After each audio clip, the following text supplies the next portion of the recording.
अपन ने पिछली क्लास में पढ़ा था कि एक ऑडिटर का अपॉइंटमेंट करते टाइम कंपनी को कौन कौन सी बातों को ध्यान रखना पड़ता है, और इसी के साथ ऑडिटर का भी एक रिस्पॉन्सिबिलिटी है ये मैंडेटरीली कि वो एक सर्टिफिकेट और अपनी कंसेंट जो इच्छा है कि मैं इसका ऑडिटर बनना चाहता हूँ कंपनी का, वो रिटर्न में कंपनी को प्रेजेंट करेगा और कंपनी उसको रजिस्ट्रार को नोटिस को सबमिट करेगा 15 दिन के अंदर अंदर with in appointment of auditor.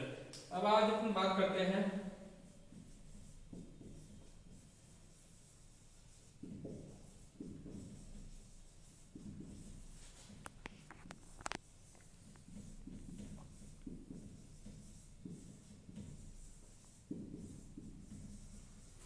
Reappointment of retiring auditor. अगर किसी कंपनी का एक ऑडिटर रिटायर हो रहा है तो क्या उसका रीअपॉइंटमेंट हो सकता है उसी कंपनी में, ये अपन आज डिस्कस कर रहे हैं। एक retiring auditor may be reappointed at an AGM if, अगर वो कुछ कंडीशंस पूरी करता है तो उसका रीअपॉइंटमेंट हो सकता है। पहली है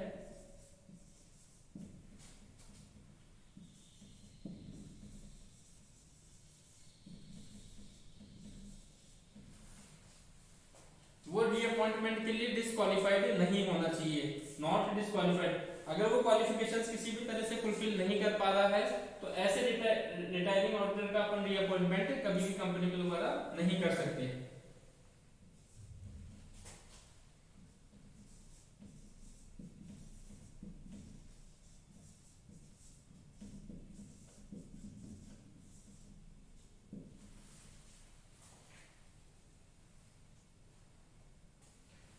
not given notice to the company, retiring auditor ने कोई भी ऐसा नोटिस कंपनी को नहीं दिया हो जिसमें वो अपनी अनविलिंगनेस शो कर रहा हो या फिर अपनी इच्छा जता रहा हो कि अब मैं कंपनी का ऑडिटर दोबारा नहीं बन सकता।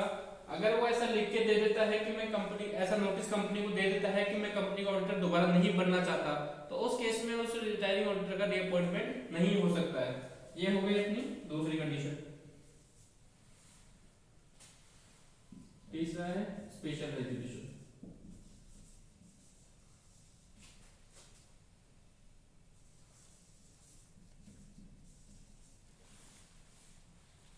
अगर किसी एजीएम में स्पेशल रेजोल्यूशन पास हो जाता है किसी दूसरे ऑडिटर को अपॉइंट करने का, या फिर वाइस वर्सा उस ऑडिटर को रीअपॉइंट नहीं करने का, इन दोनों ही कंडीशन में अगर स्पेशल रेजोल्यूशन पास हो जाता है तो उस केस में जो रिटायरिंग ऑडिटर है वो कभी भी रीअपॉइंट नहीं हो सकता।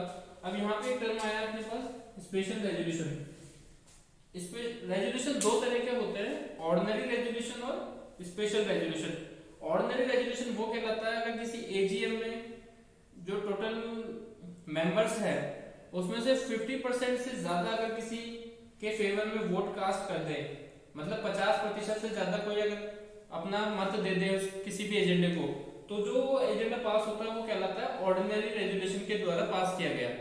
ऑर्डिनरी रेजोल्यूशन होगा 50 या उससे अधिक परसेंट पे, जबकि जो स्पेशल रेजोल्यूशन होता है वो 75% या उससे अधिक पे जो पास किया जाता है जो मेंबर्स एजीएम में या किसी भी जनरल मीटिंग में प्रेजेंट है उनके द्वारा, तो उसको क्या आ जाएगा स्पेशल रेजोल्यूशन। अगर ये तीनों कंडीशंस फुलफिल नहीं हो रही है तो एक रिटायरिंग ऑडिटर का रीअपॉइंटमेंट हो सकता है। तीनों कंडीशन में क्या क्या आ गया, एक तो वो डिस्क्वालीफाइड नहीं होना चाहिए, उसने कंपनी को नोटिस नहीं दिया होगा इस तरह का कि अनविलिंगनेस शो करने का कि मैं इच्छुक नहीं हूं दोबारा रीअपॉइंटमेंट के लिए as a auditor of the prescribed company. या फिर तीसरी बात आती है कि स्पेशल रेजोल्यूशन उस कंपनी की एजीएम में पास नहीं हुआ हो। स्पेशल रेजोल्यूशन दो चीजों के लिए पास हो सकता है, या तो किसी नए ऑडिटर को अपॉइंट करने के लिए, इसके लिए स्पेशल रेजोल्यूशन पास हो सकता है, या फिर उस जो रिटायरिंग ऑडिटर है इसका रीअपॉइंटमेंट नहीं करने के लिए स्पेशल रेजोल्यूशन पास किया गया हो। अगर इन दोनों ही कंडीशन के लिए स्पेशल रेजोल्यूशन अगर पास हो जाता है तो एक रिटायरिंग ऑडिटर रीअपॉइंट नहीं हो सकता। अगर ये तीनों कंडीशंस नहीं है तो एक रिटायरिंग ऑडिटर अपना रीअपॉइंटमेंट उस कंपनी में हो सकता है उसका, और कंपनी के उसके बेनिफिशियल में रहेगा। अब अपन बात करते हैं रोटेशन ऑफ ऑडिटर की।